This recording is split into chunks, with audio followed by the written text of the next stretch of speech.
You're listening to the N2K Space Network.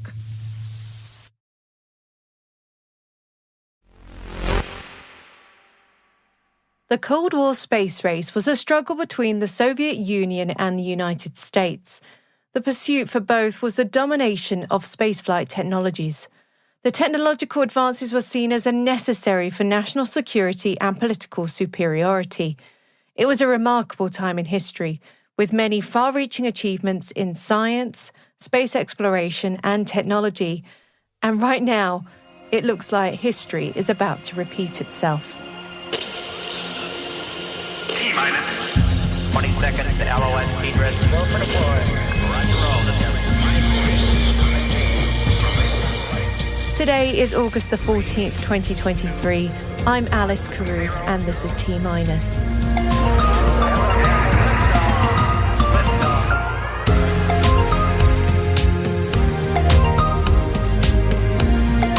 Russia receives its first data from Luna 25. India holds parachute testing for human spaceflight programs. China launches the first geosynchronous orbit synthetic aperture radar satellite. And our guest today is Annika Wollermann, Chief Commercial Officer at German-based spacecraft manufacturer Polaris.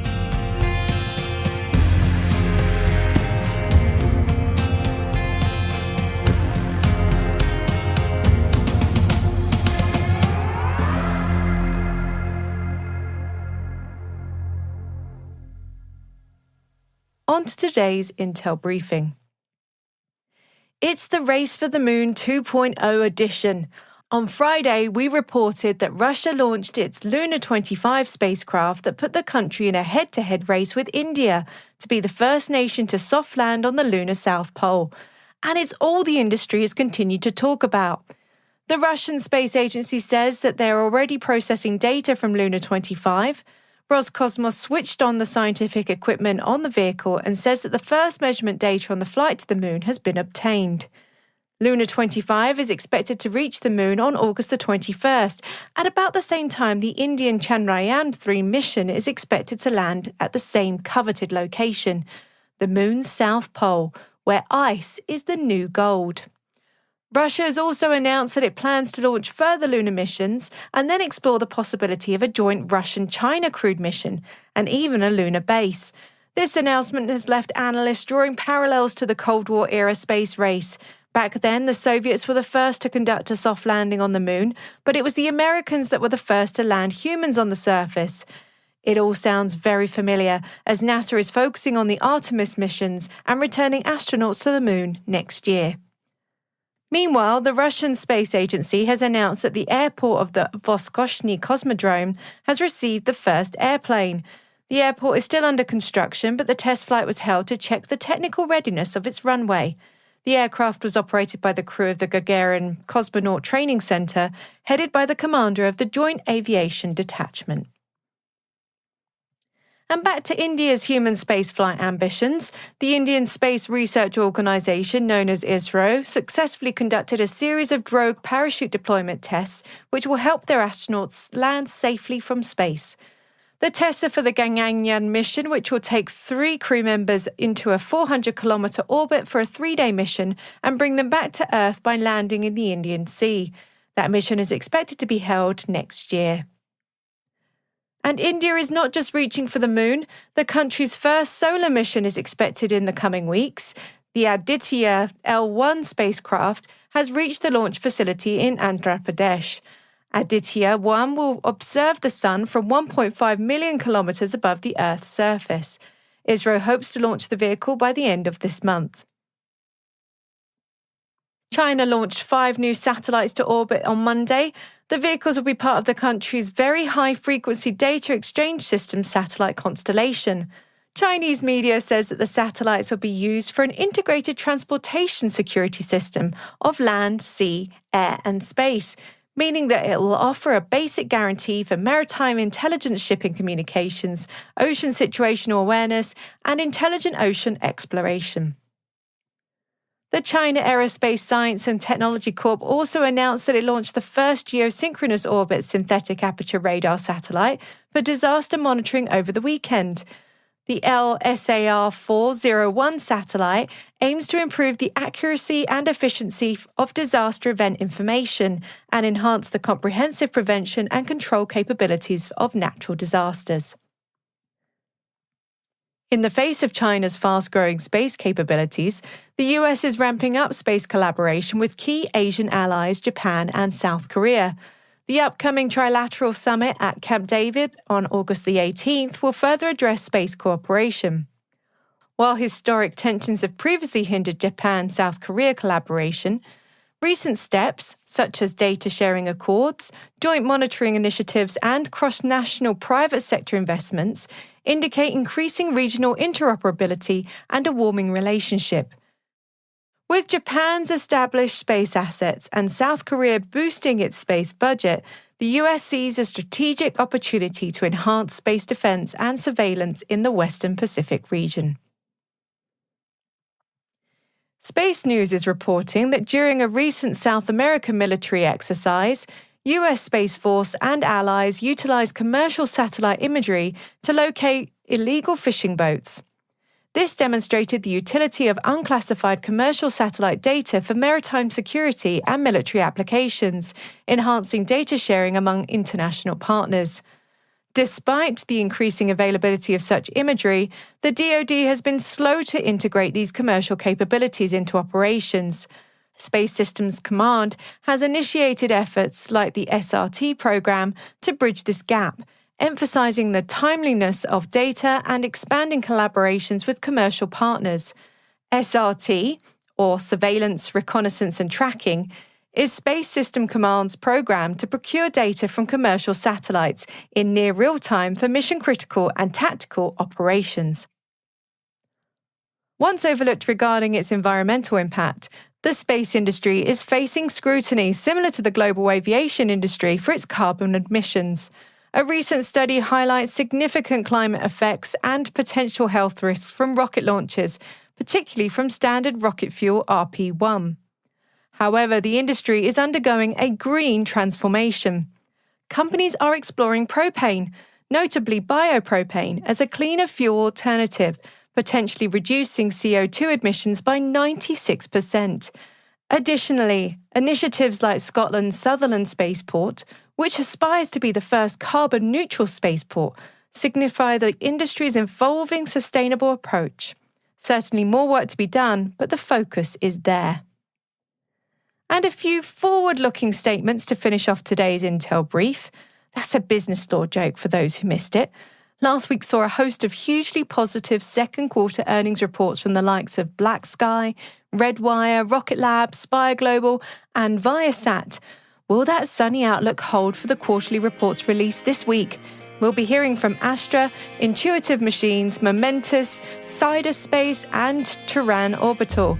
Stay tuned for our reporting on their results as well.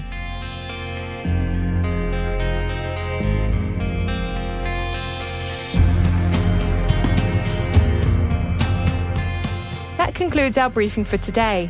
But as always, you can find links to all the stories we've covered for further reading in our show notes. And we've also included some opinion pieces on how the Space Force is preparing its ground systems for dynamic ops, and one on India embracing America's vision for outer space. You can find them all at space.n2k.com. Hey T- crew, every Monday we produce a written intelligence roundup. It's called Signals and Space. If you happen to miss any T- episodes, this strategic intelligence product will get you up to speed in the fastest way possible. It's all signal, no noise. You can sign up for Signals in Space in our show notes or at space.n2k.com.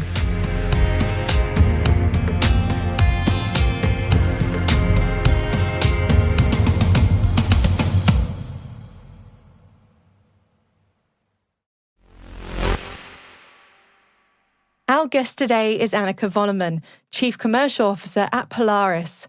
Polaris is developing a new style of launch vehicle.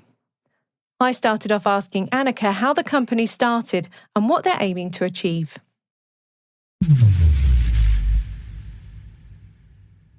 Polaris, we're a German startup based in Bremen, so in northern Germany, and we are a spin-off of the renowned German Aerospace Center, the DLR. And to put it in one sentence, our vision is an airline-like semi-single stage to orbit spaceplane operation, which is completely reusable and capable of a variety of especially bidirectional space transportation missions. And we're aware that this is an ambitious vision, and probably a couple of those terms I've just mentioned are able to trigger extensive discussions by themselves. For example, the semi-space to orbit aspect, which with today's technologies, we agree that a true single stage to orbit is not possible. But with future technological advancement, and especially with the help of a horizontal launch support system, for which we're actually in the process of patenting one, we are definitely keen to view this vision and to show that also German deep tech startups can dream big. I like it. I love your ambitious approach. Now, you're new to Polaris. Can you tell me a little bit about what attracted you to this company and what it is that you're doing for them? Yeah. So maybe, therefore, it's helpful to know a bit better where Polaris is coming from. So as I said, that it emerged from the DLR because our founder, Alexander Corp, worked there for several years as a system engineer. I think his position was called like Advanced Space Launcher and Hypersonic Vehicle. So really cool sounding position. And Polaris nowadays really capitalizes on like 3 decades of the space transportation research of this very institute. But this scientific concept reached a stage where there was enough research done and it just needed to be realized and also commercialized. That's why I entered the game. But back then, that was the point when Alexander quit his job at the DLR, actually moved back to his parents' farm and started developing the very first demonstrator in their shed. So it's a real life startup romance. And yeah, more than 4 years and 22 test flights later, here we are. And I'm really looking to drive this concept down the commercial runway. So Polaris has taken a kind of scaled approach to your demonstrations over the last few years. Can you talk us through how it is you're working on coming from a small scale vehicle up to what it is you're hoping to achieve eventually? So we have a successful history of our demonstrator projects, and we are right now developing, building, assembling our 4th demonstrator, a 1:6 scaled version of our space plane, which will demonstrate or pilot test our newly developed linear aerospace rocket engine, but which we maybe can catch up at a later stage of this discussion. It's a very interesting chapter in itself. And yes, so we have a successful history, a trajectory of those demonstrators. We just started with what we have. And I mean, this is what you have to do in space, right? You just have to start, you have to build, you have to get out and test there. I mean, otherwise you cannot improve, especially when it comes to technologies like the Aerospace engine. There has never been a linear aerospace engine in flight being tested before. So we're at a point where we just go out there, test, have success. I mean, until now, we're more on the success side. But of course, there will be some fails upon our roadmap, but that's space. And we're just keen enough to go out and try, test, go back, optimize our concept, and then go out there, do another flight campaign, refurbish the demonstrator, build a new one. And that's how we technologically de-risk our roadmap. But also, and that's where my position is coming in, we are also financially de-risking our roadmap because our demonstrator are fully functioning commercial drones, high velocity drones that are able to generate and not only able, they actually already generate revenue, which is financially de-risking our roadmap, to the point that we are almost mirroring 101 the amount of money that we raised through investments with already secured revenue. Obviously, you're aiming to get Polaris to be commercially viable. What is your main payload that you're thinking is going to really bring that profit into Polaris? At Polaris, we like to say or to claim that our spaceplane applications start where conventional rocket applications reach their limits. And yes, that's a bold statement, but I mean, startups need bold statements, don't they? And we really like to emphasize that and also we call our spaceplane a multi-purpose platform for space transportation because you want to emphasize that we're more than just a launcher. Our spaceplane is capable of both suborbital and orbital missions. And we also like to claim that we're enabling true launch as a service solution. That's our USP. So we talked about point-to-point a little bit earlier and how that is such a big buzz right now. Is Polaris looking to do point-to-point transportation from Europe to the US and around the world? That is one of the use cases that we foresee in the longer term, and it's definitely an interesting market. But we, as I just said, we are more than that, and our main focus is really on the bilateral or bidirectional space transportation, so from the Earth to the low Earth orbit, and also, most importantly, back. And there we have a couple of advantages compared to conventional vertical rocket launching systems. Can you talk me through those advantages compared to what other companies are offering on the market right now? Yes, of course. So there are several aspects, but maybe let me narrow it down to the three fundamental characteristics. So first of all, we take off and land like ordinary airplanes from runways of commercial airports all over the world. Of course, some airports are more suitable than others for our operations, but we're way more flexible than those vertical launch systems because we do not underlie the extensive launching restrictions when it comes to population density, geographical positioning, and so on. And as we take off and land under turbine thrust, we can operate like conventional aircraft. And also we do not require the costly and complex launch infrastructure in the first place. And this is actually key because this would enable countries all over the world to have sovereign access to space. Because in fact, around today, 40% of the world's countries will never have independent access to space with the conventional rocket launching system. Then secondly, there's this buzzword of responsive launch out there, where especially in a military context, it's all about the capability to react as fast as possible in the context of space. And one very important component of that is the rapid launch. And I think I do not have to say more than that we only need like 24 hours until we're ready to take off. And we even have the ability to do stopovers at other airports to ultimately take off from the most suited airport. And that drastically reduces the time to final orbit. This flexibility is truly game-changing in our view, and especially in a military context, in, let's say, special situation of very big value. And then thirdly, we pursue a reusability of up to 200 missions. And before the aerospace engineers of your audience start arguing that this reusability rate does not hold, it's not for every subsystem, e.g. the rocket engines will be reused probably around only 20 times, but overall the system will be refurbished and reused up to 200 missions. And this leads to our two main advantages. On the one hand, we will have the lowest carbon footprint from a holistic cradle to grave perspective, because the emissions of the manufacturing are split upon the 200 missions and not only one missions or partially one missions if you refurbish parts of the launch system.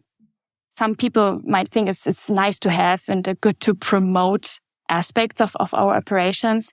But actually, big global satellite operators like Airbus or companies that rely on the downstream services of satellites like AT&T have officially committed to the 1.5 pathway of the Science-Based Target Initiative that you may know, the SBTI, or maybe Microsoft, which has announced they operate carbon negative until 2030. And in order to do so for those companies, the carbon footprint of the satellite launches need to be minimized as well, because those account for their Scope 3 emissions. And these emissions are the emissions that a company has, that the company's value chain is indirectly responsive for. So that would be the case when operating satellites or using satellite services. I want to switch gears a little bit for my last question for you. We don't really hear much about the aerospace industry in Germany. Can you talk a little bit about what kind of support you're getting from the German government and from the industry as a whole over there? What do you see the future being for them? So especially in Germany, we have a really big momentum when it comes to space transportation. Mainly driven or very prominent are our three micro-launching companies that some of you might heard of. So ISRO Aerospace, the Rocket Factory Augsburg, and High Impulse. So these have been around for a couple of years now. So there's a big awareness and also a big momentum in Germany that's really looking to support those new space startups. I mean, we have also other new space startups that are just now going through the roof, like Live.io, Mynaric or Aurora Tech. So we have a really thriving new space startup culture. And I think what's also really nice that we see ourselves more as European, or how do you say, like, we have the advantages of being also a European startup. And of course, with the ESA, with the European Union, with the European Commission, do not solely rely on our national funds and supporters, but really can benefit from a whole continent, because there in space, Europe really unites. And that's really nice to see.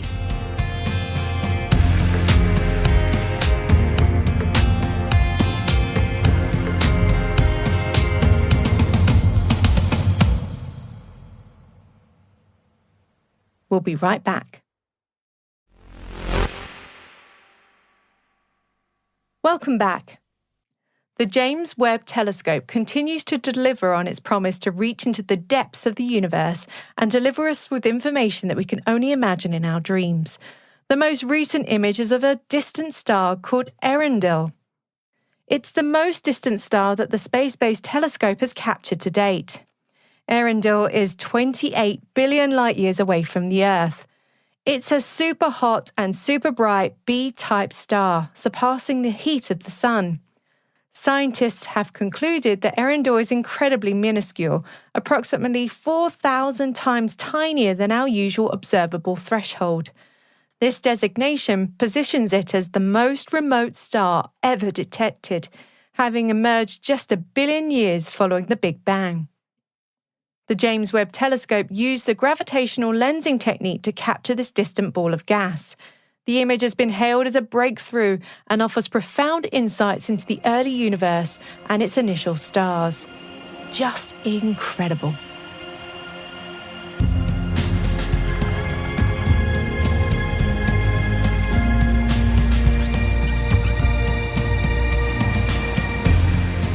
That's it for T-Minus for August the 14th, 2023.